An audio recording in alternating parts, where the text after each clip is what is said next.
لا إله إلا الله.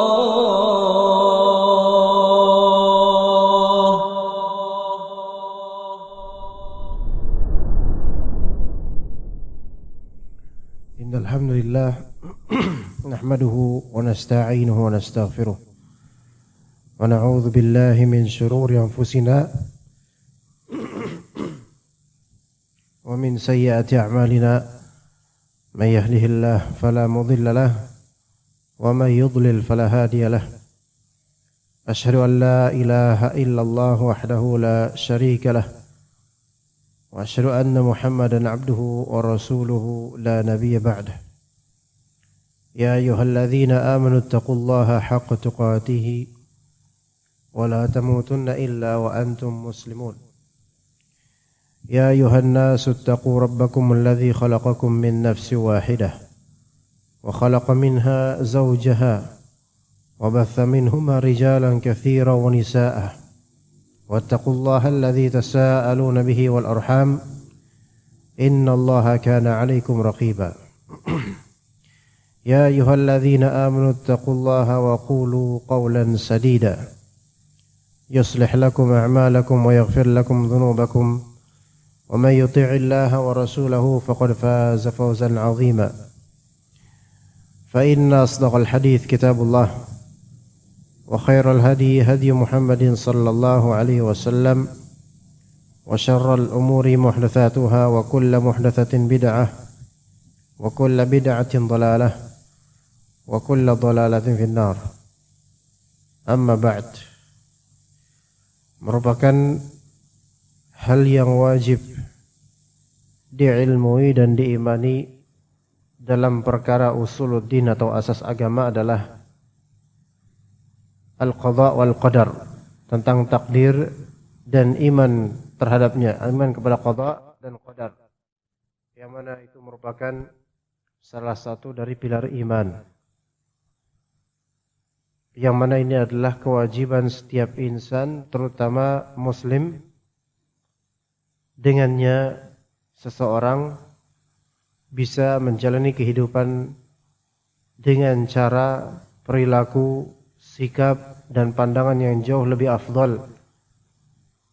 Betapa banyaknya manusia yang terjelembab ke kenistaan, pembunuhan, pencurian, dan seterusnya dari hal-hal, termasuk diantaranya bunuh diri, disebabkan minimnya ilmu dan iman tentang takdir Allah Subhanahu wa ta'ala.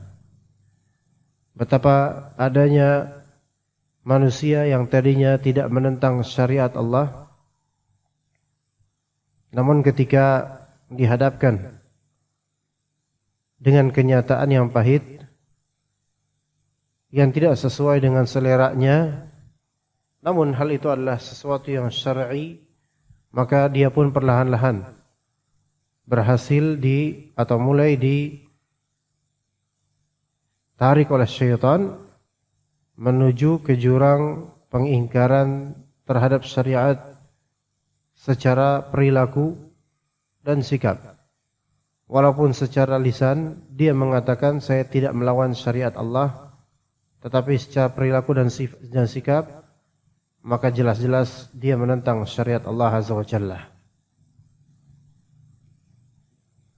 Dan hal ini bisa terjadi pada laki-laki, terutama sekali pada perempuan, karena masalah iman terhadap takdir Allah Azza wa Jalla ini membutuhkan pemupukan, kekuatan, ketetapan, keteguhan, dan juga bimbingan setelah dari Allah, kemudian dari pengajaran ilmu syar'i, terutama ilmu aqidah. Maka jemaah sekalian rahimakumullah, beriman kepada takdir Allah Azza wa Jalla ini sangat vital bagi kehidupan manusia. Takdir adalah Allah Azza wa Jalla mengetahui segala kadar untuk segala sesuatu di setiap masa, dimanapun itu sesuatu berada.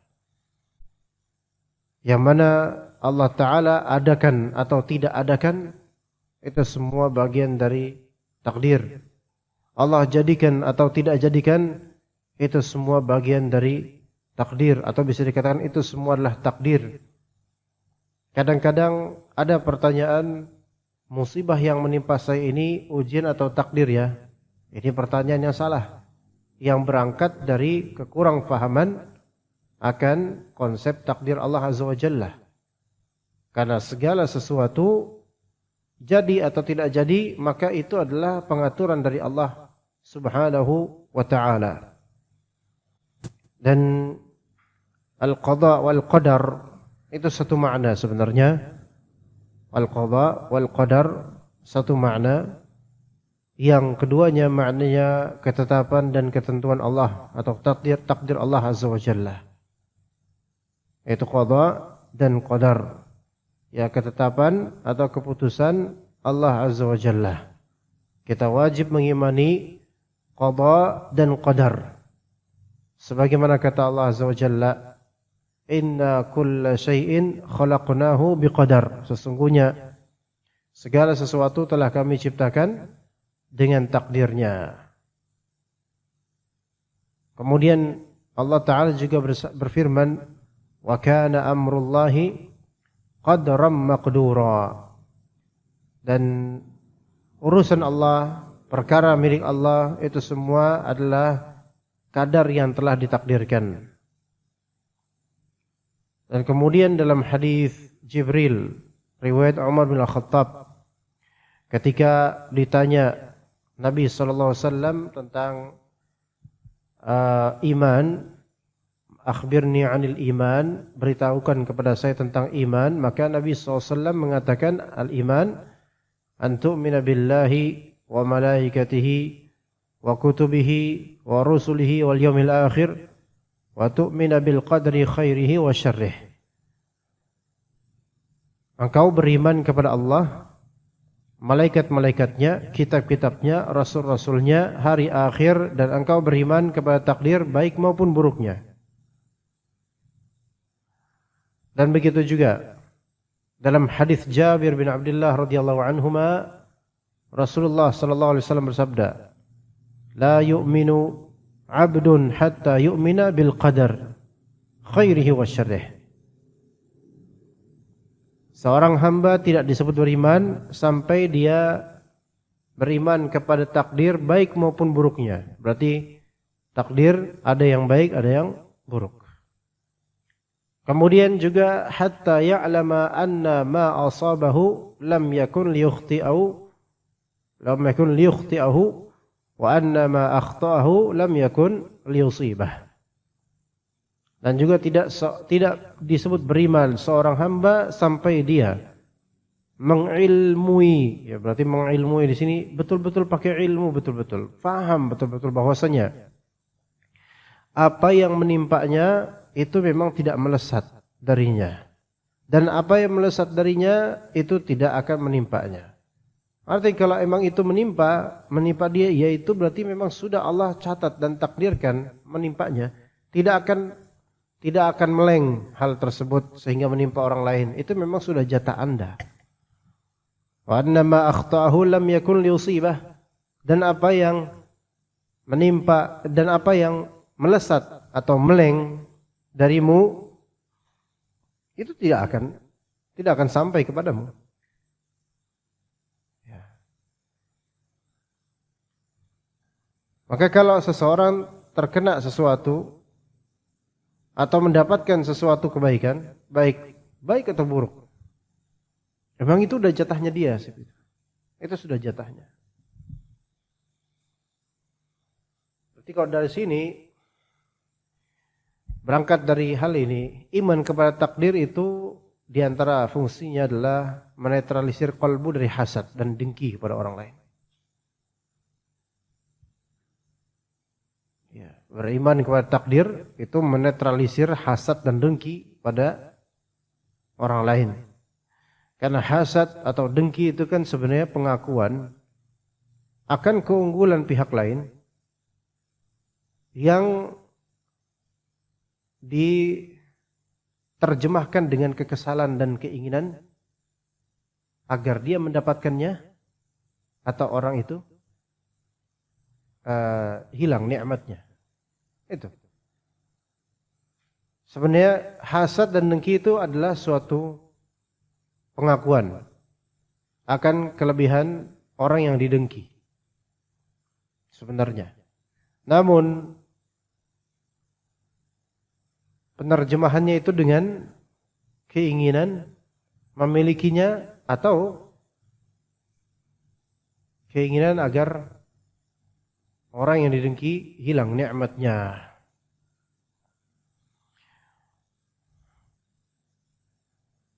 Dan serendah kadar iman kepada takdir, setinggi itu pula kemudian kadar hasad seseorang. Ya, serendah iman terhadap takdir, setinggi itu pula kadar hasad seseorang. Orang yang dengkinya tinggi menunjukkan iman kepada takdirnya lemah. Sebaliknya orang yang iman kepada takdirnya kuat, itu insya Allah lebih terjaga dari hasad, dengki. Ya. Karena dia tahu, orang yang beriman tak tahu bahwasanya bagian yang Allah Ta'ala berikan pada orang lain, maka itu memang sudah porsinya. Itu sudah pilihan Allah. Entah itu kebaikan buat orang itu atau menjadi bala bagi orang itu. Maka khalas. Bagian kita ya ada pada kita yang Allah kasih. Bagian dia ya ada pada dia yang Allah kasih. Yang tidak ada pada kita yaitu yang belum Allah berikan. Yang tidak pada orang itu juga yang belum Allah berikan. Dan Allah Ta'ala dikenal dengan nama Al-Hakim, yaitu Maha Bijaksana. Sehingga Allah Subhanahu Wa Ta'ala memberikan kita husnuzani, memberikan apa yang memang layak dan cocok untuk kita. Dan belum tentu apa yang Allah Ta'ala berikan pada orang lain itu cocok buat kita juga. Dan boleh jadi kalau kita diberi dengan pemberian persis terhadap orang lain, kita diberi juga, belum tentu kita kuat untuk menghandle pemberian tersebut, memberikan treatment yang layak, dan bisa mengemban amanah yang baik, belum tentu. Belum tentu. Ada kalanya seseorang Allah Ta'ala timpakan kesulitan karena Allah tahu jika dia diberi kemakmuran sekarang, maka dia akan menjadi orang yang sombong. Tidak tawadhu'. Maka Allah Ta'ala menjaganya dari kesombongan, sehingga Allah Ta'ala menimpakannya dengan kemiskinan, kefakiran, atau kesulitan hidup. Dan mungkin tersaksikan di hamparan kehidupan kita masing-masing. Beberapa dari orang yang dahulu kala Allah Subhanahu Wa Ta'ala timpakan ujian bertubi-tubi, dan pada saat ujian itu bertubi-tubi, orang ini semakin mendekat kepada Allah Azza wa Jalla, semakin mengecap manisnya iman, semakin mengharap dan berharap kepada Allah Subhanahu Wa Ta'ala. Namun sekali langkah, dua langkah Allah Ta'ala singkap kesulitannya, mendadak orang ini sudah mulai berubah sikap. Yang tadinya merendah mulai meninggi, yang tadinya mudah menangis mulai mengeras, yang tadinya hanya kepada Allah maka kini hanya kepada dunia.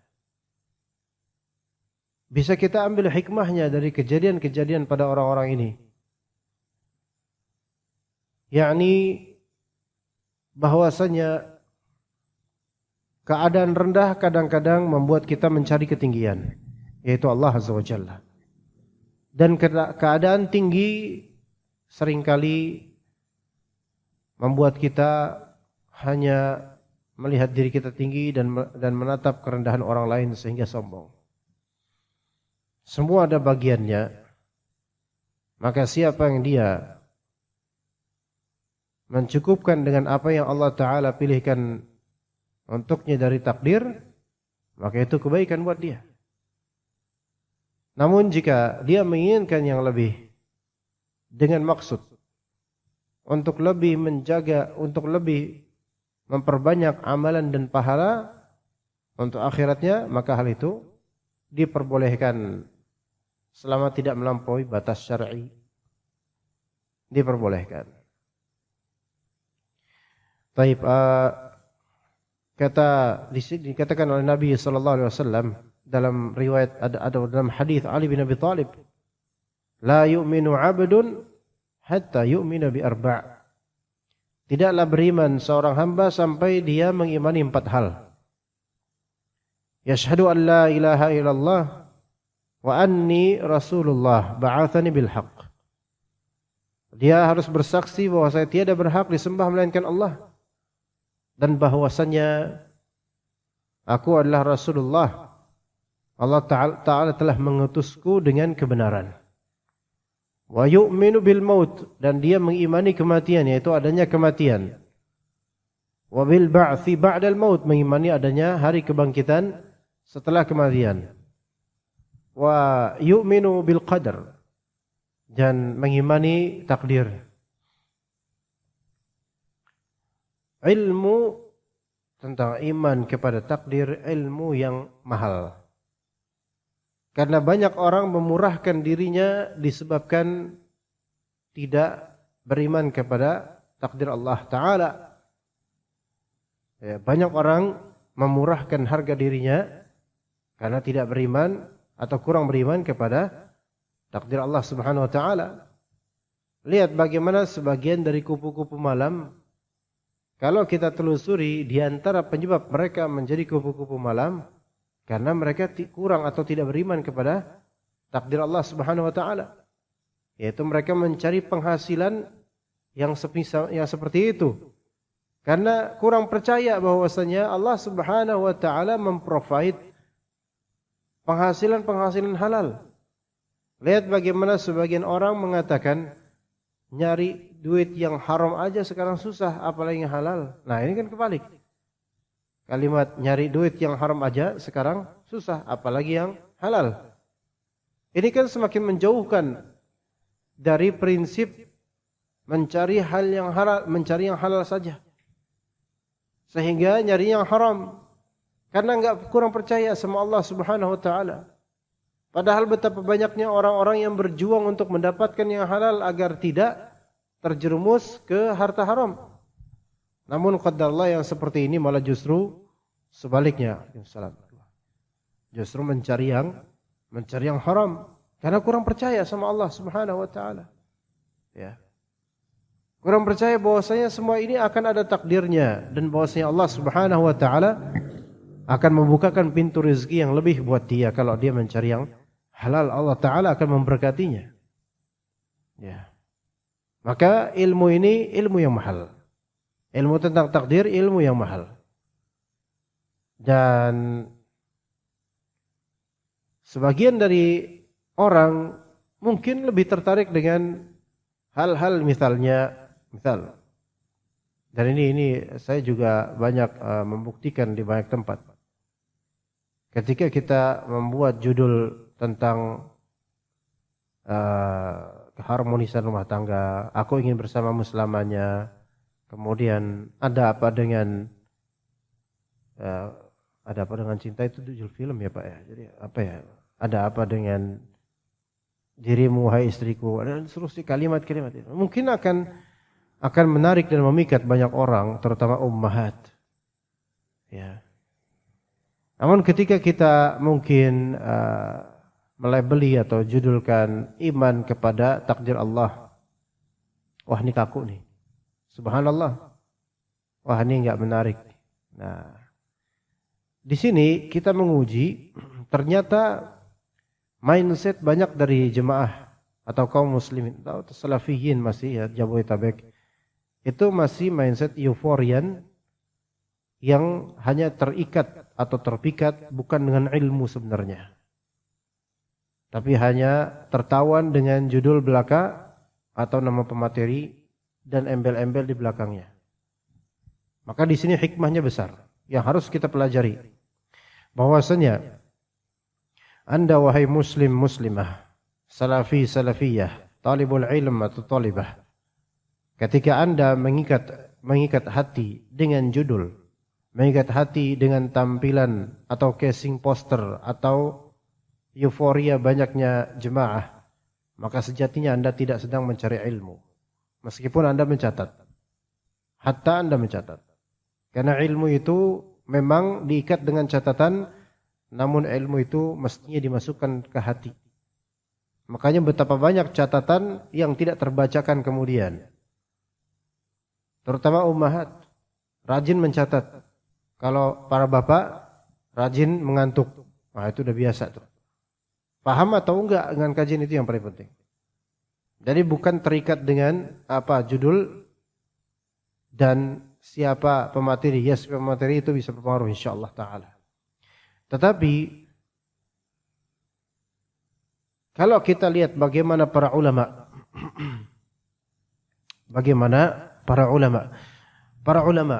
para ulama bukan orang kecil ya. Mereka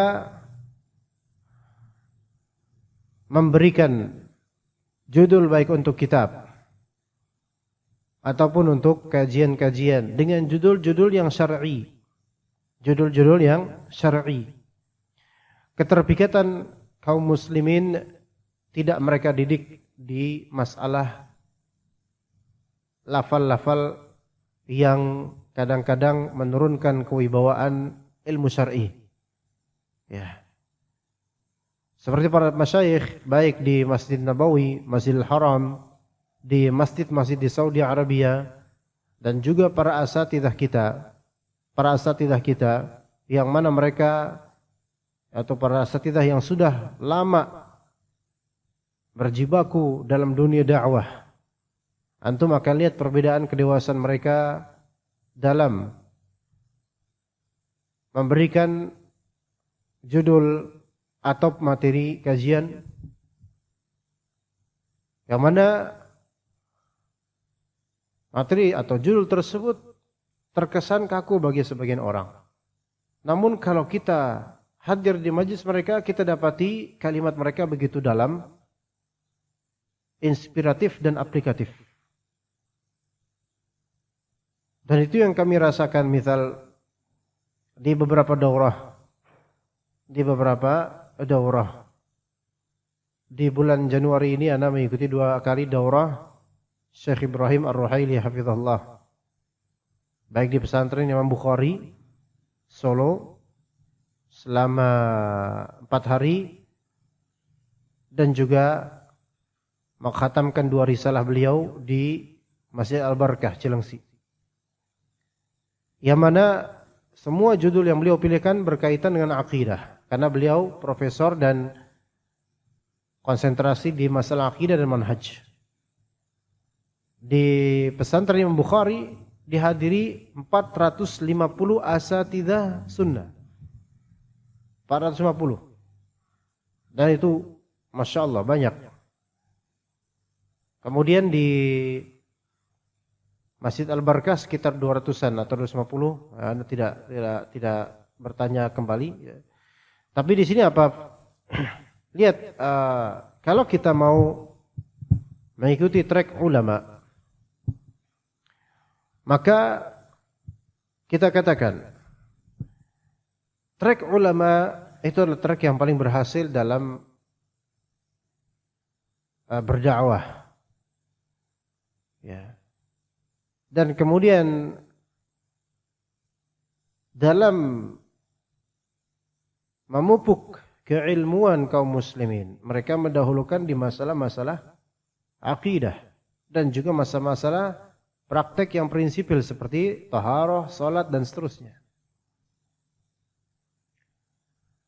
Dan kaum muslimin atau jemaah ini perlu betul-betul dibimbing dan dididik agar ilmu akidah terutama yang masih jarang untuk dikupas, yaitu masalah berkaitan dengan qada dan qadar.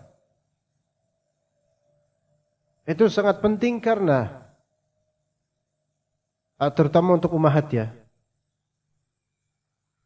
Banyak sekali masuk pertanyaan-pertanyaan ke anak pribadi atau melalui kajian atau melalui WhatsApp atau lainnya atau ketemu langsung.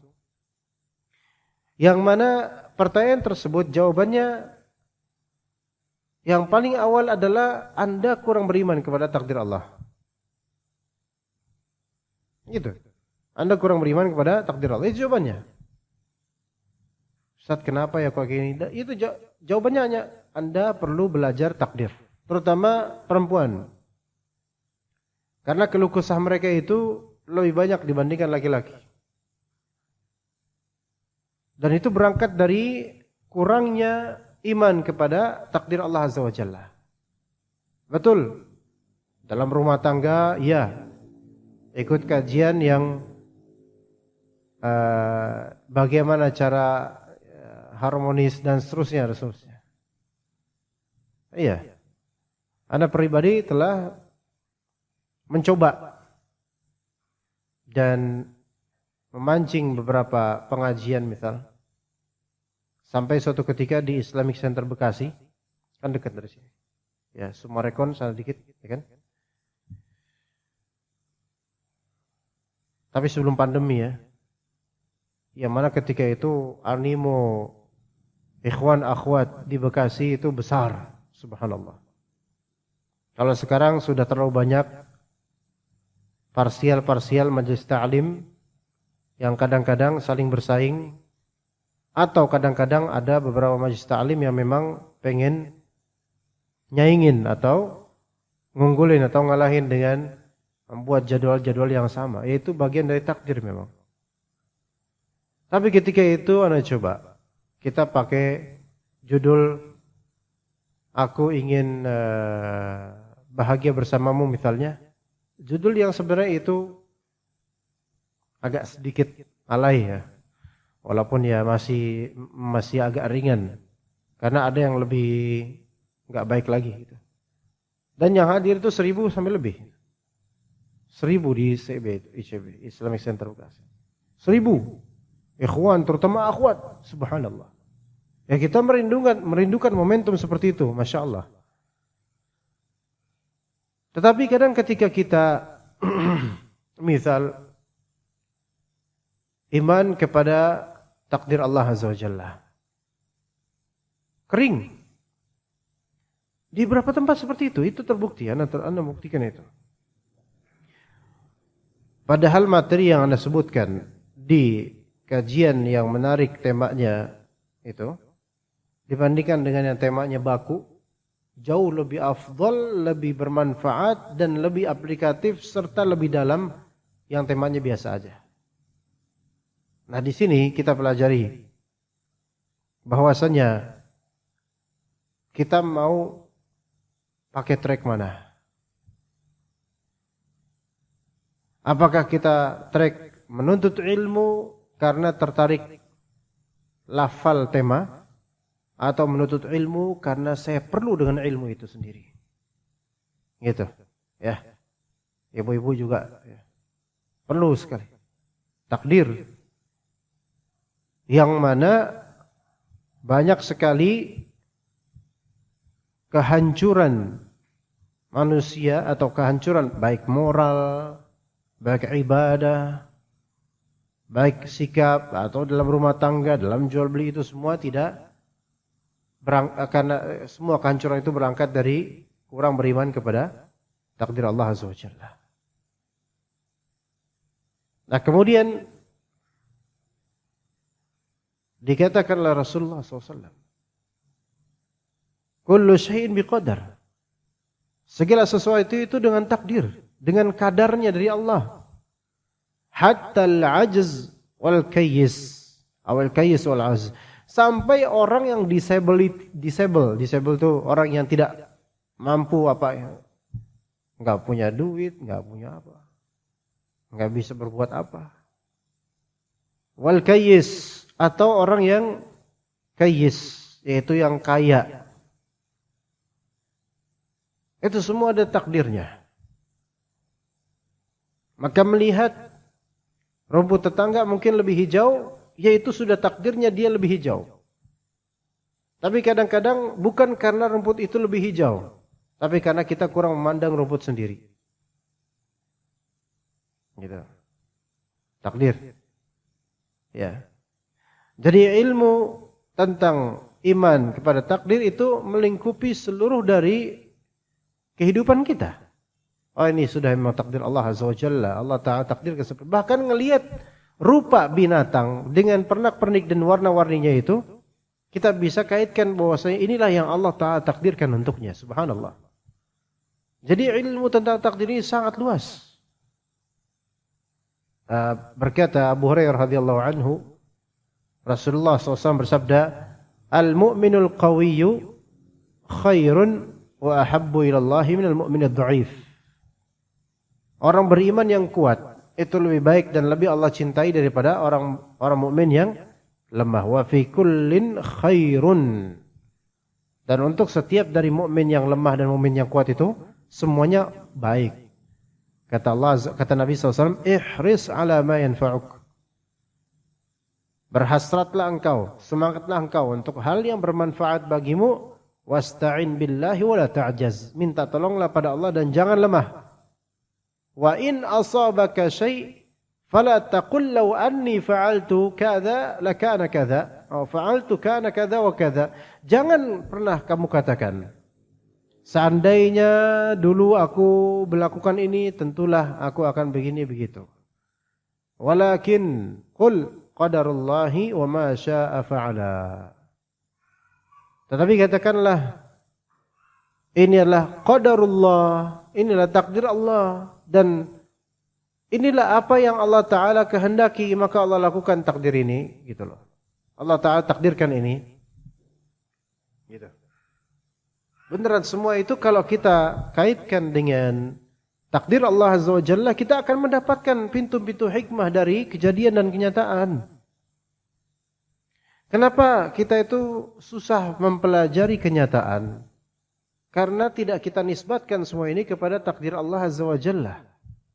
Coba setiap kenyataan yang terwujud, terjadi, baik ataupun buruk, kemudian kita nisbatkan semua ini sudah termaktub di Lauh Mahfuz, sudah ditakdirkan oleh Allah Azza wa Jalla, maka di situ kita akan mulai dibukakan oleh Allah Subhanahu wa taala pintu-pintu hikmah, sehingga kita bisa menerawang faedah-faedah yang tersirat di balik musibah atau kejadian. Kemudian kita bisa mempelajarinya, bisa mengaplikasikannya, bisa menawarkan dan menyuguhkannya pada orang-orang yang mungkin mengalami kejadian yang sama. Itu sangat indah. Pengalaman, kata mereka, experience is the best teacher, katanya. Pengalaman adalah guru terbaik. Namun ketahuilah, mengalami sesuatu dan kemudian tidak menarik darinya hikmah dengan landasan iman kepada takdir, maka itu ilmu yang masih kurang. Ilmu yang masih kurang. Maka kalau terjadi sesuatu, asabaka syai', terjadi sesuatu padamu, jangan kamu katakan, duhai sekiranya dahulu aku begini, aku begitu. Duhai sekiranya aku tidak menikah dengannya. Duhai sekiranya aku menikah dengannya. Duhai sekiranya aku tidak punya anak seperti dia. Subhanallah. Tapi katakan qadarullah wa ma syafa'al. Terutama ummahat, yang kerap kali penyesalnya lebih banyak, padahal yang harus disyukuri itu jauh lebih banyak daripada yang harus disesali. Kita juga nih laki-laki, yang harus disyukuri itu jauh lebih banyak daripada yang harus disesali. Ketika seorang manusia lebih banyak menyesali sesuatu daripada mensyukuri sesuatu, menunjukkan dia memang rendah iman kepada Allah dan takdirnya. Padahal Allah Subhanahu wa taala telah menggelontorkan kenikmatan yang tidak terkira dan hal-hal yang dia sesali, kalau dia beriman kepada Allah dan takdir serta hari akhir, maka dia akan mendapatkan bahwasanya penyesalan itu tidak bermanfaat, melainkan ayo kita mengambil hikmahnya dan membuka lembaran yang lebih baik insyaallah. Terutama sekali dalam masalah-masalah kekeluargaan. Ya, kadang-kadang ketika kecewa dengan pasangan, kemudian terbit mindset, pikiran, atau bahkan terucap di lisan, coba kalau dulu saya nikah sama fulan atau fulana ya, nggak nikah sama nih orang. Subhanallah. Nggak boleh seperti itu. Nggak boleh. Sampai-sampai Allah Subhanahu wa taala mengatakan kepada kaum pria, wa'ashiruhunna bil ma'ruf. Dan ashiruhunna bil ma'ruf, pergaulilah istri-istri kalian dengan cara yang baik. Fa in karihtumuhunna fa'asa an takrahu syai'a wa yaj'alallahu fihi khairan katsira. Jika kalian membenci istri kalian, ada hal yang tidak kalian suka dari istri kalian, maka boleh jadi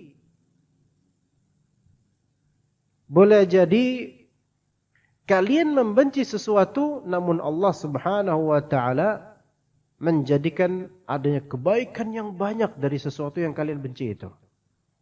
Atau dari keadaan, dari konteks kebencian itu, dari keadaan yang kalian enggak suka itu, Allah taala berikan kebaikan yang banyak. Ya.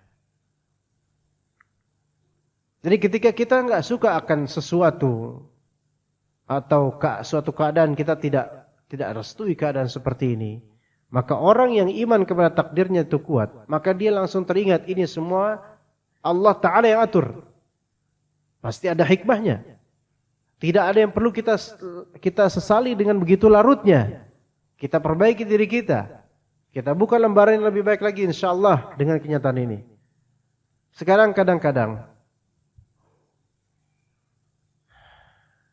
terutama kalau kita sudah punya mantu ya, terutama ibu-ibu nanti kalau sudah punya mantu ya, dan melihat mantunya itu banyak salah, baik salah parah atau tidak, tidak sesuai dengan keinginan ibu, keinginan keluarga. Kadang-kadang terbit di lisan perempuan atau ibu mertua, sampai mungkin ngobrol atau bahkan menyebarkan ke tetangganya, hati-hati kalau milih mantu, jangan kayak mantu saya, subhanallah. Ya. Gitu. Coba kalau dulu saya enggak punya mantu kayak dia, subhanallah. Ketika enggak sesuai dengan keinginannya, gitu loh. Ya, nyesel saya punya mantu kayak dia, ya salam. Baik itu masih menjadi mantu atau sudah tidak menjadi mantu lagi, tapi al-muhim yang penting jangan menyeolahkan bahwasanya kita itu terpenjara di penyesalan gitu loh. Ya. Orang aja kalau misalnya dia berdosa, ya udah istighfar, taubat, udah lanjut dengan amal soleh. Jangan dia memenjarakan diri di penyesalan kemudian tidak beramal soleh.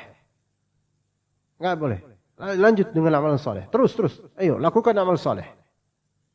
Wa'malu salihah. Beramal solehlah kalian. Gitu. Khalas. Itu sudah menjadi bagian dari takdir Allah. Ambil hikmahnya. Menjadilah yang lebih baik daripada sebelumnya. Begitu. Karena perkataan lau, seandainya, mengandai-andai dahulu gimana gitu, begini begitu, itu taftahu amal syaitan. Membuka amalan syaitan, yaitu penyesalan yang memenjarakan, ya, yang membuat kita non-aktif dari amal ibadah, yang membuat kita terkurung dengan kelamnya masa lalu. Maka masih ada masa depan yang harus diisi dengan amal, daripada kita terpenjara di masa lalu yang berisikan penyesalan. Maka ummahat sekalian rahimani wa rahimakumullah dan juga para bapak. apa yang sudah berlalu kita serahkan kepada Allah, kita taubatkan, kita bersihkan dengan amal masa kini misalnya, atau hari esok. Itu menenangkan.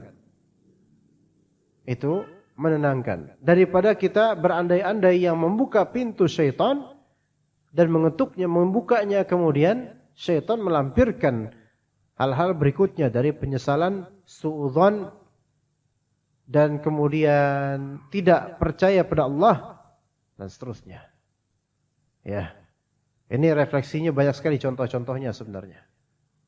Ya, begitu. Bahkan kadang-kadang hal yang sifatnya seolah-olah baik syar'i padahal enggak. Contoh, anaknya bukan lulusan pesantren, kemudian ngelihat seorang ustaz yang Masya Allah, terus bilang ke ustaz itu atau ke orang lain, "Duh, coba kalau dulu anak saya di pesantren ini jadi kayak ustaz itu tuh." Ini enggak boleh. Enggak boleh, walaupun ini kesannya itu syar'i atau kesannya ada keinginan untuk keagamaan. Enggak boleh seperti itu. Anak Anda. Dan ketika emang dulu enggak dipesantrenin, sehingga mungkin enggak jadi ustaz fulan, ketahuilah bahwasanya anak Anda walaupun Anda pesantrenin, belum tentu juga jadi kayak ustaz fulan. Apa yang harus disesali? Ya udah sekarang, hadapi kenyataan, minta sama Allah Subhanahu Wa Taala. Kan gitu. Banyak tuh orang tua kayak gitu. Ya. Ngeliat ustaz hebat misalnya. Padahal ustaz juga banyak ujiannya. Yang kemudian, padahal ustaz ini seusia sama anak saya. Ya bedanya ya, anak saya enggak pesantren, ustaz ke pesantren. Coba kalau dua anak saya pesantren jadi kayak ustaz nih sekarang. Enggak boleh ngomong gitu. Tahu dari mana bakal jadi ustaz? Banyak loh anak pesantren, lulusan pesantren yang begajulan. Enggak jadi ustaz, banyak yang enggak jadi ustaz, bahkan jadi preman, jadi komika, jadi stand up komedi, ada lulusan pesantren kayak gitu. Enggak sholat habis itu subhanallah, ada kayak gitu, berdukun bahkan banyak tuh. Lulusan pesantren. Coba sekarang hitung berapa banyak dukun-dukun yang dulunya lulusan pesantren. Banyak. Tapi pesantren ini ya pesantren tradisional ya. Lulus pesantren dibekalin jimat. Jadinya dukun kemudian. Ya ada lulusan pesantren itu. Ngaji kitab. Antum kira, coba antum lihat. Jimat atau wafak ya. Wafak namanya. Rajah-rajah itu yang hizib-hizib itu loh. Yang di kertas, di kulit, kadang di dompet, kadang di tembok. Itu kan ada tulisan-tulisan Arab-Arab itu. Kadang ada bentuk bulat terus nomor-nomor, itu kan jimat semua, itu syaitani semua itu. Itu yang nulis emang siapa?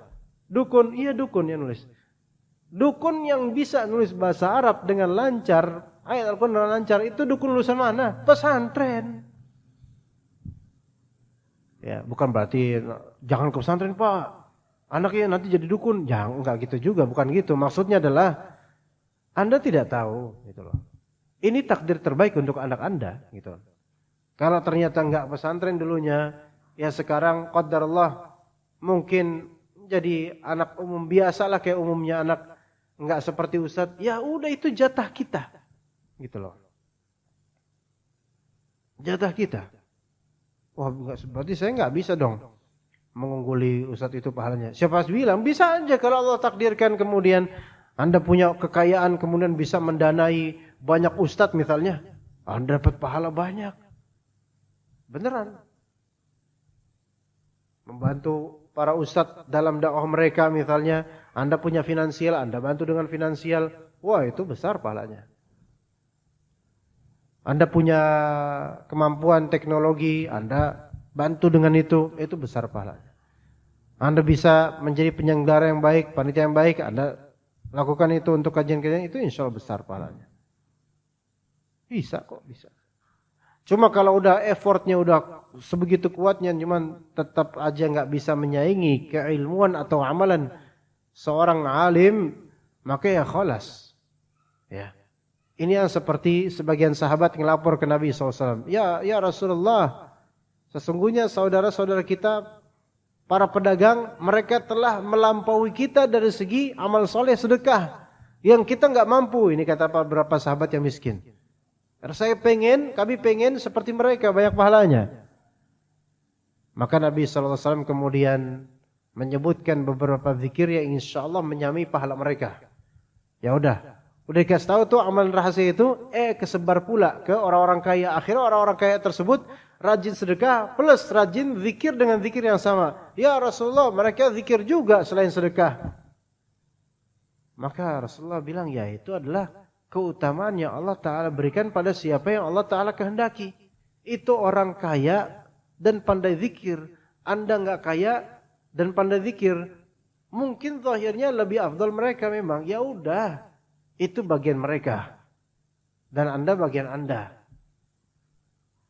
Sekiranya kita mengetahui betul-betul bahwasanya Allah Ta'ala Maha Bijaksana, itu kita tidak akan dengki kepada pemberian Allah kepada hamba lain. Ingat, dengki, saya katakan dengki ya, bukan hasad. Kalau hasad kadang-kadang boleh. Saya bilang dengki ya, nggak boleh dengki secara mutlak.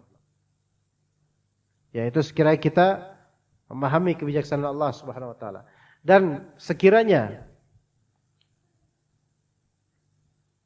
kita mengetahui bahwasanya belum tentu kita kuat ketika kita diberi pemberian yang sama seperti orang itu, maka kita tidak akan dengki. Belum tentu kita kuat ketika diberi pemberian yang sama kepada orang itu, maka belum tentu kita tidak akan dengki. Misal, kalau kita hasad pada seorang dai karena ilmunya misalnya, pengen seperti beliau, hasad yang bagus ya. Namun ketika hadir di kalbu, pengen supaya ustadz ini cepat mati lah, saya dengki sama dia. Pengen supaya ustadz ini kapan gitu terjatuh dalam kebodohan atau fatwa yang menyesatkan, misalnya salah fatwa sehingga jadi viral misalnya. Pengen banget tuh. Ini kan dengki. Karena keinginan dia untuk menjadi seperti ustadz ini. Yang mana kalau dia menjadi ustadz ini, belum tentu dia bisa menahan beban menjadi seorang ustadz. Itu contoh satu. Kemudian ada hasad yang memang wajar dan boleh, tapi jangan sampai dengki. Misal, ketika Allah Ta'ala belum karuniakan kepada kita anak kandung, dan kemudian melihat tetangga anaknya banyak, bererot itu anak dari ke-11an, dan kemudian kita, ya namanya hasad wajar, karena anak kita pengen anak. Pengen seperti dia, itu namanya kepinginan, itu hasad. Boleh yang ingin seperti ini mah. Tapi jangan sampai dengki. Wah, mudah-mudahan mati satu persatu dah tuh anak-anak, ngeselin banget kalau lihat mereka mah. Nah ini dengki. Yaitu tamanni zawalin ni'manil ghair. Yaitu berharap, berandai hilangnya kenikmatan dari orang lain itu. Nah, kalau udah sampai level dengki itu, coba pikirkan. Anda belum Allah berikan keturunan, itu karena Allah baik sama Anda, gitu kan? Karena kalau Allah Ta'ala titipkan 11 anak seperti tetangga Anda kepada Anda belum tentu kuat. Bahkan 2 anak aja belum tentu kuat. Ya, itu salah satu contoh. Ya, kok sampai sekarang saya kok belum punya rumah ya. Teman-teman saya udah punya rumah, saya masih ngontrak. Ya ukhti, ya akhi. Apa yang Allah wujudkan sekarang dari kontrakan itu yang terbaik. Itu yang terbaik. Memang ada bebannya, tapi itu yang terbaik buat anti. Ada hikmahnya. Jadi selagi kita yakin Allah Ta'ala itu Maha Bijaksana, maka Allah Ta'ala akan bukakan kepada kita pintu-pintu hikmah dari segala kenyataan dan kejadian. Dan ana berharap semoga semua jemaah di sini yang hadir ini mulai, dan mungkin sudah biasa melakukan ini, mulai sekarang dan seterusnya. Apapun kenyataan dari baik ataupun pahit, ingat bahwasanya ini Allah yang mentakdirkan. Allah Maha Bijaksana, dan pasti ada hikmah di balik ini semua. Pasti ada. Baik itu hikmah terketahui sekarang atau bahkan 10 tahun kemudian. Iya. Atau 10 tahun kemudian. Bisa aja. Ya, hikmahnya ketahuan suatu saat. Ya. Kemudian masalah takdir ada maratibnya, dan ini yang pembahasan terakhir insyaallah. Jika nanti ada pertanyaan dipersilahkan, ya apapun yang ingin ditanyakan selama itu masalah berkaitan dengan ilmu syar'i maka dipersilahkan ya untuk ummahat apapun itu. Ya, derajat takdir ada 4 atau disebut juga maratibut takdir. Ini dalam akidah Ahlus Sunnah wal Jamaah. Derajat takdir ada 4. Yang pertama ilmu. Yang pertama ilmu. Yang kedua penulisan takdir. Jadi yang pertama ilmu Allah tentang takdir, ilmu ya. Yang kedua kitabah, yaitu penulisan takdir, pencatatan takdir. Yang ketiga masyiah, kehendak Allah maksudnya. Kehendak Allah Subhanahu wa taala. Itu yang ketiga. Yang keempat yaitu al-khalq, yaitu penciptaan. Jadi 4 ya. Jadi 4 maratib al-qadar, 4 martabat, 4 tingkatan takdir. Yang pertama ilmu Allah. Yang kedua pencatatan takdir oleh Allah Azza wa Jalla. Yang ketiga masyiah, kehendak Allah Subhanahu wa taala. Adapun yang keempat yaitu al-khalq, yaitu penciptaan oleh Allah Subhanahu wa taala. Itu 4 maratibut takdir, maratibul qadar. Ini harus benar-benar paham dan yakin bahwasanya inilah kebenaran dalam masalah takdir.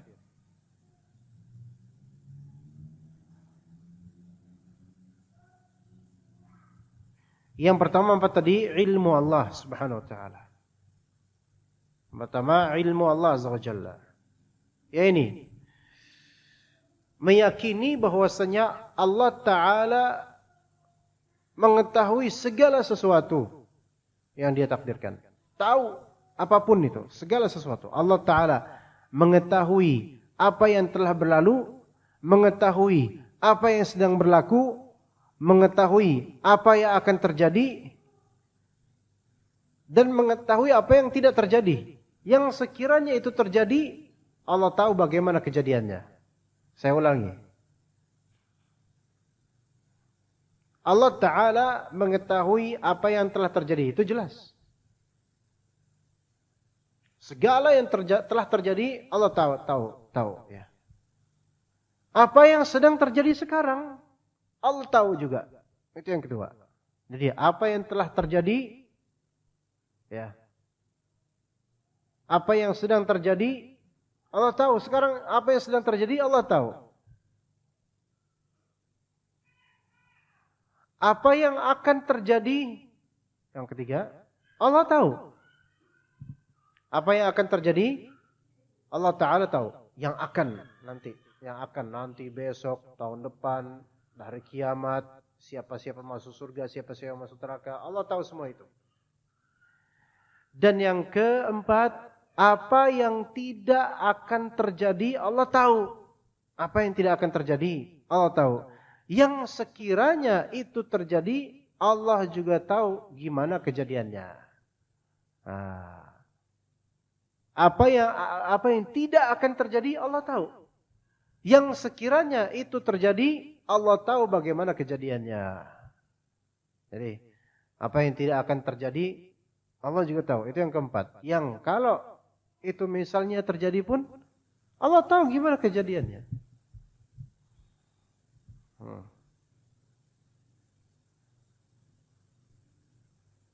Saya kasih contoh. Orang-orang penghuni neraka itu mereka akan bilang kepada Allah Azza wa Jalla, ya Allah, pulangkan kembali kami ke dunia, kami akan beramal soleh. Itu para penghuni neraka akan bilang kayak gitu. Ya Allah, balikan kami ke dunia, kembali kami akan beramal soleh. Ya gitu. Kami akan sedekah. Itu orang-orang neraka bilang gitu ke Allah. Balikin kami ya Allah ke dunia ya Allah. Kami nyesal ya Allah, kami taubat. Kami mau beramal soleh, mau menjawab perintah Allah dan Rasulnya, mau bersedekah gitu. Apa kata Allah? Walau ruddu la'adu lima nuhu anhu wa innahum lakathibun. Itu kan namanya orang udah nguni neraka, masuk neraka. Mungkin enggak dibalikin ke surga, ke dunia? Enggak mungkin. Jadi Allah mengetahui apa yang tidak akan terjadi, yaitu orang penghuni neraka balik ke dunia, enggak bakal terjadi. Dan sekiranya kalaupun itu terjadi, Allah tahu gimana tuh kejadiannya. Nah, Allah tahu orang yang dia masuk neraka, Allah tahu tidak akan kembali ke dunia, enggak bakal kembali ke dunia. Yang sekiranya kalau orang-orang ini memang balik ke dunia, walaupun itu mustahil, Allah tahu gimana kelakuan mereka nanti ketika balik ke dunia lagi. Seandainya kata Allah, walau ruddu la'adu limanuhu anhu wa innahum lakadzibun. Sekiranya mereka dikembalikan ke dunia, maka mereka akan mengulang lagi perbuatan yang telah dilarang itu. Jadi Allah tahu. Ya. Maka kalau misal nih, seorang akhwat. Dia sekarang sudah punya suami. Dan qadarullah ini suami, jadi di masa mojangnya dulu ketika masih belum nikah. Dia ada ikhwan yang dia gemari. Fulan misalnya. Yang ya Masya Allah. Soleh, ganteng, kaya, punya usaha, gedongan, mewah, semuanya lah pokoknya. Udah kayak segala sifat yang terbaik itu ada pada si akh ini gitu loh. Ya, beda strata tapinya. Kemudian Allah Ta'ala takdirkan dia bukan menikah pada si pria idaman ini. Namun akhirnya menikah ke yang levelnya mungkin kelihatan jauh di bawah. Nikahnya sama si fulan lain. Dan fulan ini ya pas sudah menikah ya adalah kekurangan sikapnya, kekurangan ini. Akhirnya dia seandainya dulu aku menikah dengan si Hendri misalnya. Hendri ini pria idamannya tuh yang dianggap perfect tuh loh. Ya. Dia harus berpikir nih, apakah dia sudah menikah dengan Hendri? Enggak. Ini enggak terjadi kan? Enggak terjadi. Yakinlah pada Allah Ta'ala bahwasanya dia nikah sama si Jupri ya. Jupri ini yang bukan idamannya tapi dia nikah sama Jupri. Yakinlah dia nikah sama Jupri ini walaupun pahit itu lebih afdol daripada nikah sama Hendri yang idamannya itu. Loh, enggak kok Ustaz, ini saya aja agak menderita kepada itu menderita pertama kalau memang itu penderitaan, seberapa menderitanya nanti. Karena kerap kali hilangnya rasa syukur itu melengkapi penderitaan. Gitu. Boleh jadi penderitaan anti itu disebabkan rasa syukur anti yang hilang. Itu ya yang menjadi pelengkap penderitaan itu.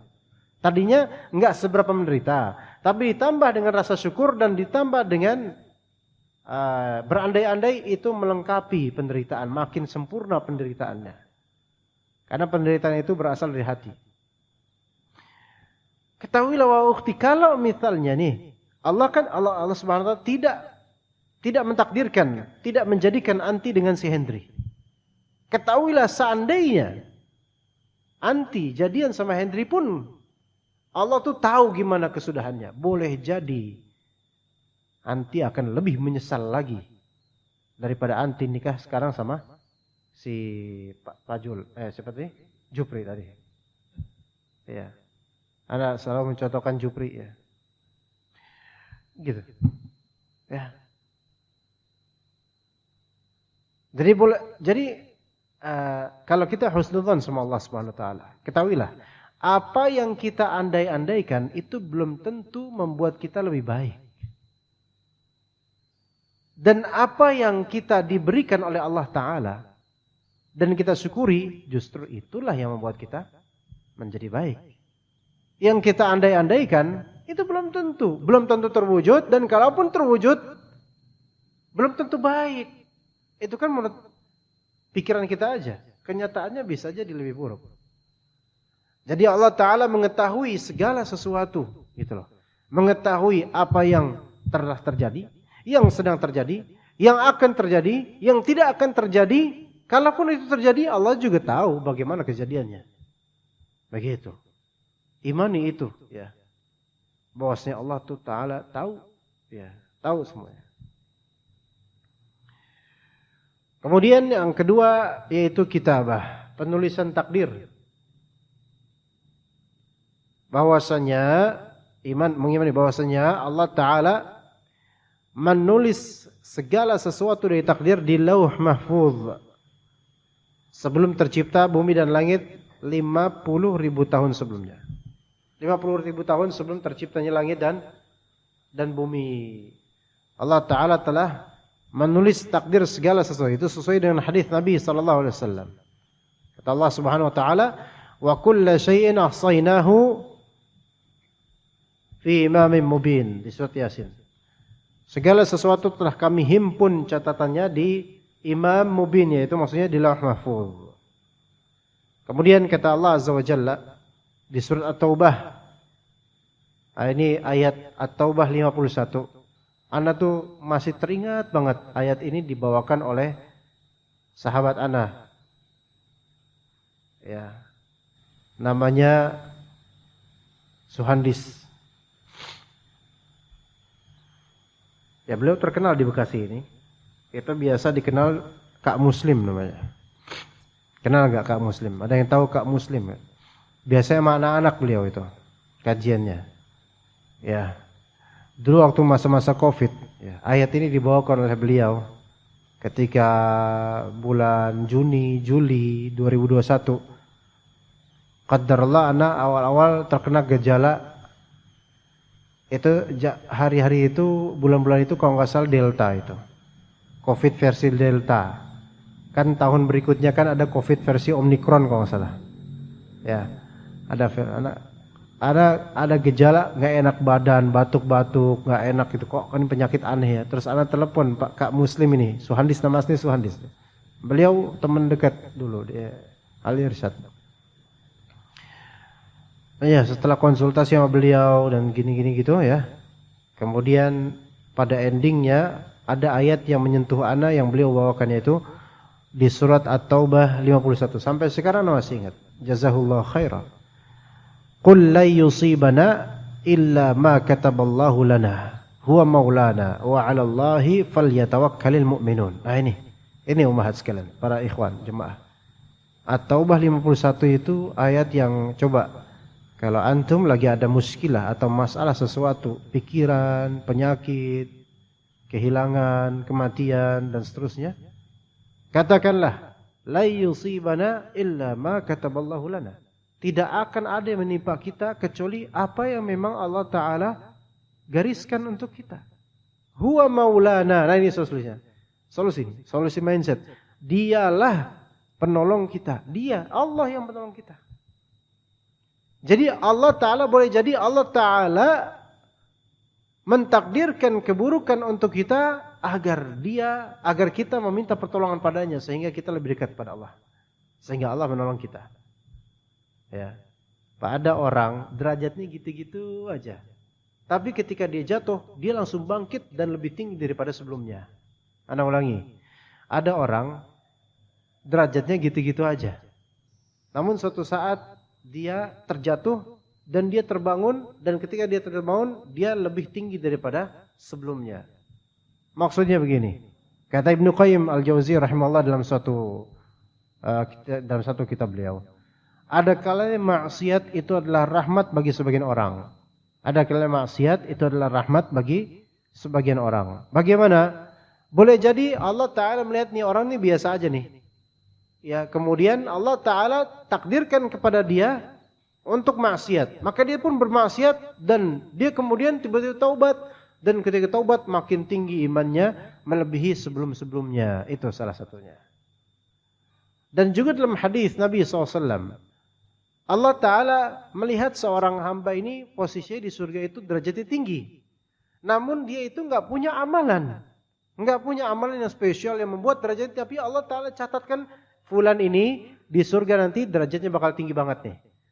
Namun kemudian ketika dilihat, wah ini orang tidak punya amalan yang sampai derajatnya ke situ. Maka Allah pun berikan kepada ini musibah bertubi-tubi. Dan Allah buat orang ini bersabar terus. Musibah bersabar. Yang dengan sabarnya itu akhirnya dia mendapatkan derajat yang tinggi. Orang ini nggak tahu. Ketika dia dapat musibah, ya Rabb, saya dapat musibah lagi. Allah sabar. Orang ini nggak tahu kalau Allah Ta'ala telah persiapkan buat dia derajat yang tinggi di akhirat. Coba mindset kita seperti itu deh tentang takdir. Bahwasanya kita wajib husnudzon pada Allah dengan segala kesulitan dan musibah. Dan kita katakan la yusibana illa ma kataballahu lana huwa maulana. Dia penolong kita. Dia tuh pengen nolong kita. Suatu ketika Anda mendapatkan musibah di antara musibah duniawi yang itu mungkin banyak orang kalau terkena musibah yang sama mungkin stres, bingung, kemudian hancur karirnya dan hancur hidupnya, mungkin begitu. Namun kemudian Anda membaca kitab Syekh Abdul Razak Al-Badr, Fiqhul Ad'iyah wal Adhkar. Ada kalimat beliau yang menyentuh Anda. Wahai yang terkena musibah, ketahuilah sesungguhnya Allah Ta'ala memberikanmu ujian bala musibah bukan ingin menghinakanmu dan bukan ingin untuk membinasakanmu, bukan. Tapi Allah Ta'ala cemburu, ingin melihat dirimu mengetuk pintu ampunannya, ingin melihat dirimu bersimpu di hadapannya. Anak ketika membaca itu, ya Allah, inilah jawaban, ya Allah, gitu kan. Gimana Pak? Orang lagi sedih-sedih, dapat musibah yang luar biasa, kemudian dengan kita menghidupkan iman dengan dinasehatin seperti ini, ya akhi, Pak, Allah itu tidak sedang melantarkan antum.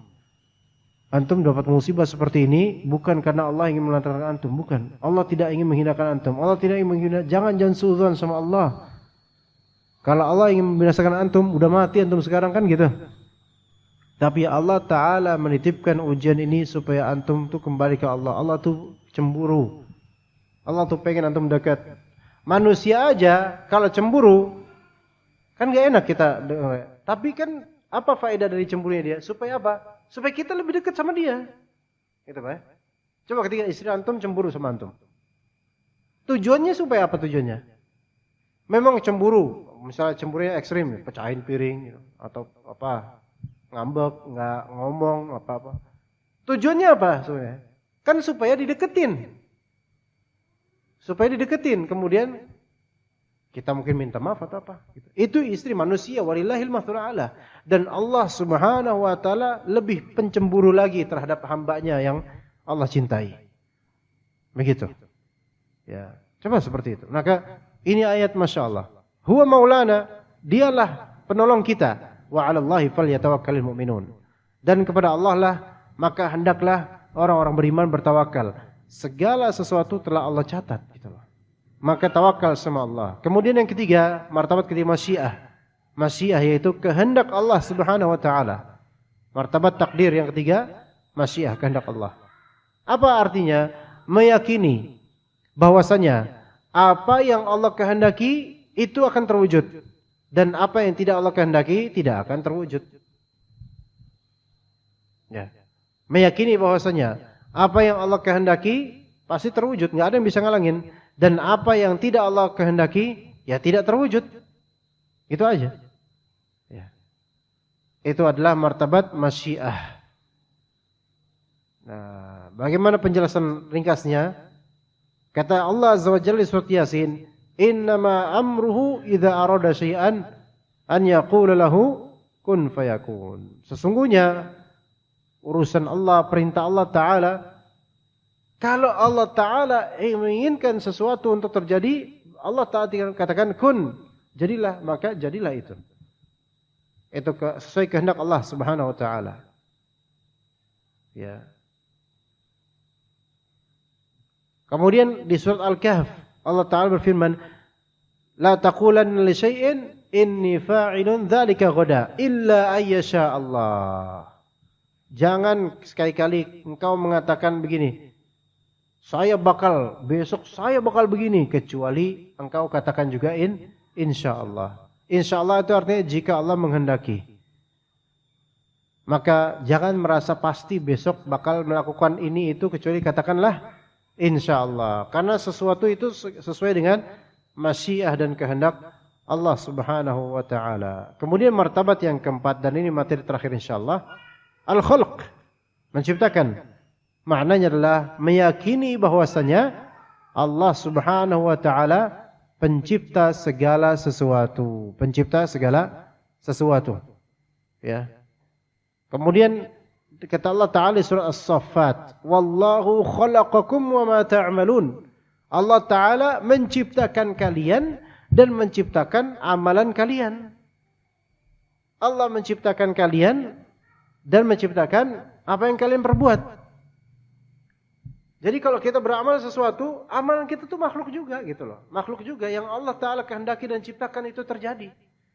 Jadi nggak boleh kita sombong dengan amalan kita. Karena amalan kita juga makhluk. Sebagaimana diri kita. Artinya kita tidak mengkreasikan, tidak menciptakan diri kita sendiri, tidak menciptakan perbuatan sendiri. Kita menghendaki, dan semua kehendak, amalan, sampai fisik kita, semuanya adalah makhluk Allah Subhanahu wa ta'ala. Nah, ternyata beriman kepada takdir itu juga bisa menetralisir qalbu dari kesombongan dan ujub. Ya, karena apa? Karena dia tahu, kalau saya pun hebat ini dalam melakukan sesuatu, itu bukan karena murni diri saya, melainkan karena ini adalah semua ciptaan Allah Subhanahu wa ta'ala. Apa yang saya perbuat itu pun makhluk Allah Subhanahu, ciptaan Allah Subhanahu wa ta'ala. Namun bukan seperti kita makhluk hidup, bukan. Tapi perbuatan kita itu atas kehendak Allah Subhanahu wa ta'ala, atas penciptaan dari Allah Subhanahu wa ta'ala. Telah dicatat oleh Allah Subhanahu wa ta'ala, dan Allah mengetahui semua itu. Itu maratibul qadar. Hafalkan jemaah sekalian. Ilmu, penulisan, kehendak, dan penciptaan. Maka segala yang terjadi itu sudah diketahui Allah, sudah ditulis oleh Allah, sudah dikehendaki oleh Allah, dan diciptakan oleh Allah Subhanahu wa ta'ala. Apa yang tersisa dari diri kita? Enggak ada. Kita ini apa sih jasa kita? Ya gitu. Begitu. Ya. Insya Allah dengan iman kepada takdir ini, dengan memahami 4 maratib ini, ya, itu banyak problematika hati yang tersolvkan insya Allah. Insya Allah. Ya, banyak yang mengganjal di hati dari perasaan akan hilang dengan memahami maratib al-qadar. Coba apa yang mengganjal di hati kita? Apa coba? Apa yang mengganjal di hati kita? Sekarang nih, masalah kita apa? Misal lagi sakit, perutnya sakit. Penyakit di perut ini telah diketahui oleh Allah seperti apa penyakitnya dan bagaimana kejadiannya. Allah tahu. Dan Allah tahu kapan sembuhnya. Penyakit perut ini telah ditulis dan digariskan oleh Allah di Lauh Mahfuz. Jadi nama Anda termaktub di situ. Gitu loh. Penyakit perut ini telah dikehendaki oleh Allah. Penyakit perut ini adalah makhluk Allah, sehingga kita mintanya sama Allah karena Dia yang Maha tahu, Dia yang telah mencatatkan kapan kesembuhannya, Dia yang telah menghendaki semua ini, dan Dia yang menciptakan semua ini. Maka Masya Allah, orang yang beriman benar-benar kepada takdir, maka tawakalnya lebih tinggi dan tidak mengandalkan dirinya sendiri, melainkan dia tahu semua ini dari Allah dan semua akan kembali kepada Allah Subhanahu wa taala. Baik, sampai sini apa ada pertanyaan mungkin atau tidak? Ada soal? Sifat, fadhal. Ya, fadhal. Ya, itu buat live streaming. Dua-duanya apa? Oh, enggak usah ya. Ya, makasih Ustaz. Di Lauh Mahfuz kan umur atau kematian itu udah termaktub. Tapi ada hadis Rasulullah, apabila kamu pengen panjang umur dan murah rezeki, banyaklah silaturahmi. Kolerasinya gimana Ustaz? Itu baik. Apa enggak menyalahin dari takdir? Terus yang kedua mengenai insya Allah tadi, sebetulnya kalau ada undangan dalam hati kita nggak datang, tapi kita ngomongnya insya Allah, itu termasuk munafik nggak Ustaz? Terima kasih. Baik. Yang pertama, apa korelasi dan bagaimana kita mengintegrasikan antara kematian itu sudah ditentukan oleh Allah dengan bisa memperpanjang umur dengan silaturahim atau sedekah? Maka jawabannya adalah umur manusia fix, telah termaktub di Lauh Mahfuz dan tidak bisa diubah. Adapun takdir umur seseorang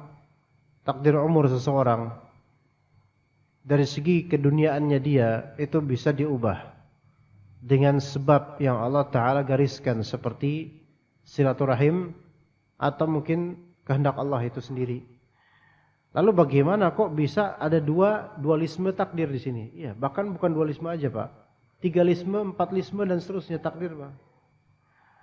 Kita katakan ada takdir yang tidak mungkin berubah dan ada takdir yang bisa berubah. Dan segala takdir yang bisa berubah itu ada pada catatan yang tidak bisa dirubah. Nah, bingung Pak ya. Ada takdir yang tidak bisa berubah yaitu di Lauh Mahfuz. Segala sesuatu itu di Lauh Mahfuz termaktub. Nah, ada di bawahannya nanti turunannya takdir-takdir yang bisa dirubah. Takdir usia. Takdir yang dicatat oleh malaikat ketika manusia di rahim. Takdir tahunan di Lailatul Qadar. Itu semua bisa diubah. Takdir harian bisa diubah. Semua perubahan yang terjadi di kehidupan dunia dari takdir-takdir ini, itu semua perubahan itu juga sudah termaktub perubahan itu di Lauh Mahfuz. Ana kasih contoh begini Pak. Nabi Musa alaihissalam, pernah dengar nggak Pak hadis beliau menonjok malaikatul maut sehingga copot matanya? Malaikat maut kan tugasnya hanya apa? Mencabut nyawa. Panitia pencabut nyawa yang paling tinggi derajat malaikatul maut. Namun meskipun begitu, malaikatul maut tidak tahu apakah dia berhasil atau tidak mencabut nyawa. Paham nggak Pak? Karena tugasnya hanya mencabut nyawa. Nah, Allah tugaskan, wahai malaikat maut, cabut nyawa Musa sekarang. Ya, gitu kan? Maka datang malaikat maut, tapi ketika itu mewujudkan diri seperti manusia. Ya. Itu kan udah jadwalnya untuk malaikat maut mencabut nyawanya Nabi Musa AS atas suruhan Allah. Namun Nabi Musa berontak sampai ditonjok, kemudian malaikat maut matanya sampai copot keluar dari tempatnya. Maka malaikat maut kembali ke alamnya, kemudian mengadu pada Allah, ya Allah, hambamu ini belum mau mati ya Allah. Ya udah ditangguhkanlah oleh Allah. Ini yang namanya pemanjangan umur. Nah, di Lauh Mahfuz termaktub bahwasanya pada jam sekian, momentum sekian, malaikatul maut ini disuruh akan bertugas untuk mencabut nyawa Nabi Musa, namun gagal karena begini-begini. Itu sudah ada di Lauh Mahfuz. Gitu. Nah, seseorang, misal dia itu memang sudah termaktub wafat pada 1 Sya'ban 1445, 1 Sya'ban. Ya. Namun kemudian di tanggal 29 Rajab sebelum Sya'ban, sehari atau 2 hari sebelum Sya'ban, dia silaturahim ke orang tuanya dan sedekah dan seterusnya. Allah Ta'ala kemudian panjangkan usianya 1 Sya'ban. Jangan selamatkan dia dari kematian 1 Sya'ban, tangguhkan sampai 5 tahun ke depan. Misal. Bisa jadi misal di 1 Sya'ban dia lagi driving, tiba-tiba kecelakaan, semua penumpang mati, dia selamat. Paham enggak Pak sini? Karena Allah panjangkan usia dia. Padahal Allah Ta'ala takdirkan pula di awalnya dia akan mati di 1 Sya'ban. Tapi ada sebab yang membuatnya dia terlindungi dari kematian, yaitu silaturahim dengan izin Allah semuanya. Semua kronologi ini, dari silaturahimnya, dari dia selamat dari kecelakaan, dari dia aslinya takdirnya malaikatul maut akan menjemput dia, itu semua sudah ada di Lauh Mahfuz. Bisa sini paham ya? Ini agak detail. Kadang Anda jelaskan kayak gini tuh beberapa orang tuh susah paham Pak. Tapi kalau Allah berikan kita pemahaman yang baik, alhamdulillah. Begitu Pak. Kemudian yang kedua, mengatakan insya Allah, namun dalam hati itu ingin tidak menepatinya. Maka ini haram. Nah, orang Indonesia kayak gitu tuh. Haram. Walaupun basa-basi jangan. Gimana antum kapan? Datang ke rumah ana? Insya Allah datang. Jangan. Kalau dalam hati nggak mau datang, nggak tahu kapan lah. Mudah-mudahan kapan-kapan lah gitu. Jangan pakai insya Allah. Karena dengan lafal insya Allah itu seperti ada janji dan juga pakai nama Allah. Sehingga orang itu akan memahami, oh suatu saat insya Allah saya akan ke rumah. Padahal hati antum tidak sesuai. Maka hindari seperti itu. Kecuali di hati antum, iya pengen sih, tapi nggak tahu kapan, antum boleh bilang insya Allah. Nggak tahu kapan, bukan nggak mau, tapi nggak tahu kapan, antum bilang aja insya Allah suatu saat gitu. Begitu. Ya, maka jangan gunakan insya Allah untuk sesuatu yang tidak sesuai dengan hati kita dalam masalah janji dan kenyataan. Ya, begitu. Ya, seperti itu, Pak. Oke, mungkin dari ibu-ibu tidak ada pertanyaan, ya kita mungkin cukup sampai sini insyaallah. Terima kasih. Ya Pak Anam. Ya. Itu dari ibu-ibu apa gimana, Pak?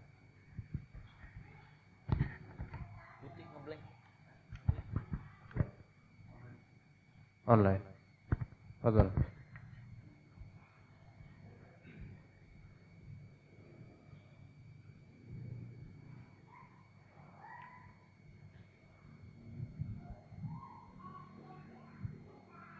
Sebentar Ustaz ya. Ya.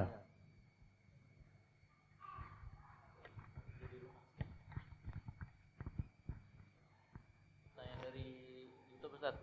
Assalamualaikum warahmatullahi wabarakatuh. Assalamualaikum. Ustadz, jika seorang dijatuhkan martabat atau harga dirinya oleh orang lain, bagaimana menyikapi takdir tersebut karena dalam hati dan lisan tidak terima dengan perkara tersebut?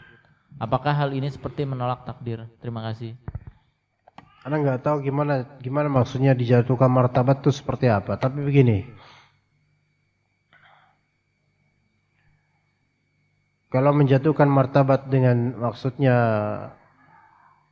aibnya disebar, padahal tidak berhak disebar gitu, maka tidak terima itu terjadi, itu wajar, ya, karena itu kemungkaran, dan juga manusia memiliki hak untuk membela dirinya, maka wajar dia tidak terima, ya, kecuali jika hal tersebut berhak untuk disebar seperti sering ngutang dan nggak bayar atau bermaksiat terang-terangan, maka ya terima-terima aja dong ketika orang-orang pada menyebarkan aib tersebut. Ya, tapi ketika itu adalah hal yang sifatnya rahasia, tersembunyi, walaupun itu maksiat atau tentang kehormatan, maka dia punya hak untuk membela diri. Apalagi kalau pada desas tersebut adalah fitnah, maka boleh dia membela diri. Dan membela diri, mengklarifikasi dan tidak terima itu bukan berarti tidak terima dengan takdir. Dia tidak terima dengan kemungkaran, karena setiap insan yaitu tidak halal damuhu wa irduh. Mal, harta tidak halal. Harta orang lain tidak halal buat kita. Darah orang lain tidak halal buat kita. Harga diri orang lain juga haram, tidak halal buat kita. Maka ketika orang hartanya dirampas, wajar dia tidak terima. Itu bukan masalah tidak terima takdir, bukan. Ketika orang darahnya ditumpahkan, wajar keluarganya enggak terima. Ketika orang harga dirinya dicabari, maka wajar dia tidak terima. Maka enggak masalah dengan itu asal tidak berlebihan. Dan boleh dia klarifikasi atau membela diri secukupnya saja. Dan itu bukan masalah tidak terima dengan takdir. Dan begitu juga ketika melihat kemungkaran, enggak boleh dia terima kemungkaran ini dengan alasan sudah takdirnya, enggak boleh. Segala kemungkaran tidak boleh diterima dengan alasan takdir, enggak boleh. Ya, jadi kemungkaran tidak boleh dihujahkan dengan takdir, melainkan harus dinasihati. Begitu. Allahu a'lam. Ya, Pak, betul. Bismillah. Assalamualaikum warahmatullahi wabarakatuh. Assalamualaikum. Menyikapi perihal kemaksiatan, Ustaz. Jika seseorang ini berbuat maksiat, lalu setelah itu bertaubat, lalu mungkin bermaksiat kembali, bertaubat lagi, tapi di sela-sela perbuatan maksiat itu dia menyandarkan perbuatan maksiat itu adalah takdir Allah gitu. Nah, itu bagaimana cara untuk menghilangkan Mindset. Pikiran. perasaan seperti itu, Ustaz, yang menyandarkan kemaksiatan yang sedang kita lakukan ini adalah takdir Allah. Ya mungkin itu pertanyaannya. Terima kasih. Assalamualaikum warahmatullahi wabarakatuh. Ya. Pada asalnya al-ihtijaj bil qadar lil ma'siyah itu haram. Berhujjah dengan takdir untuk maksiat itu haram. Dari sini pertanyaannya, seseorang memang suka bermaksiat dan taubat terus maksiat. Namun di sela-sela maksiat dia itu melihat atau dia berargumen atau berhujjah ini adalah bagian dari takdir. Di sini ada rincian. Apa maksud dari dia berhujjah dengan takdir tadi atau merasa ini bagian takdir? Kalau dia dengan akidahnya bahwasanya segala maksiat hamba yaitu juga bagian dari takdir, yaitu benar. Tapi kalau dia menganggap ini adalah pembenaran, ya saya begini karena memang sudah bagian dari takdir, maka ini haram. Ini dua rincian. Ya, seseorang ketika bermaksiat, ya, kadang-kadang dia memikirkan masa takdir. Ini adalah bagian dari takdir. Ada dua rincian. Pertama, kalau dia ketika bermaksiat, dia tahu, hanya mengetahui dan mengilmui, saya bermaksiat ini dan emang ini sudah ditakdirkan oleh Allah Mahfuz, namun saya salah. Saya salah, walaupun ini takdir, saya salah. Ini enggak apa-apa. Ya semoga taubat lagi. Ini enggak apa-apa. Jadi tetap merasa salah dan yakin ini bagian takdir. Tapi salah, saya harus berubah, maka ini boleh. Tapi kalau misalnya, ya mau apa lagi, saya kayak gini mah emang udah takdirnya, maka ini haram. Enggak boleh. Maka orang yang terjelembab dalam kemaksiatan terus-menerus, walaupun sering taubat, kemudian mengatakan, aku mah apa tuh emang udah kayak gini, takdir Allah buat saya mah susah ngelepas ini. Itu enggak boleh, itu enggak boleh. Ya, berhujjah untuk maksiat dengan takdir seperti melegalisir maksiat, maka ini haram. Maka ini haram. Seperti bencong misalnya, ngeliat bencong. Kenapa kamu jadi bencong? Ya sudah takdirnya mas, katanya. Enggak bisa. Kodrat asli kamu laki-laki, enggak boleh jadi bencong. Enggak boleh berhujjah dengan takdir. Harus segera taubat. Namun kalau seseorang ketika dia bermaksiat dan dia kemudian merasa beginilah ini adalah takdir Allah, tapi saya enggak boleh seperti ini. Semoga Allah takdirkan saya setelah ini bertaubat, maka ini enggak apa-apa. Maka ini tidak. Solusinya adalah yaitu seseorang ketika bermaksiat dia harus melihat akibat.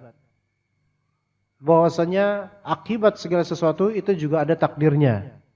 Akibat segala sesuatu itu juga ada takdirnya. Ya, dan orang ketika dia lepas dari itu semua, insya Allah dia disoleh. Maka dikatakan bahwasanya orang saleh itu punya masa lalu dan ahli maksiat punya masa depan. Ya. Jadi kadang orang soleh sebelumnya adalah orang yang bermaksiat yang dia bertaubat dan tidak berargumen dengan takdir, melainkan dia tidak menyerah kepada takdir, melainkan dia menginginkan takdir yang lebih baik yaitu taubat sehingga menjadi soleh. Adapun ahli maksiat yang punya masa depan, yaitu yang merasa ini adalah takdir Allah, udah saya mah begini-begini aja, nggak susah diubah, maka yang seperti ini punya masa depan yang buruk, yang mana hukuman juga takdir Allah juga. Ya, wallahu alam seperti itu Pak Alam. Ya, baik. Mungkin kita cukup sampai sini insyaallah. Barakallahu fikum jami'an wa sallallahu ala nabiyyina Muhammad wa ala alihi wa sahbihi ajma'in. Subhanakallahumma bihamdika asyhadu an la ilaha illa anta astaghfiruka wa atubu ilaik. Assalamualaikum warahmatullahi wabarakatuh.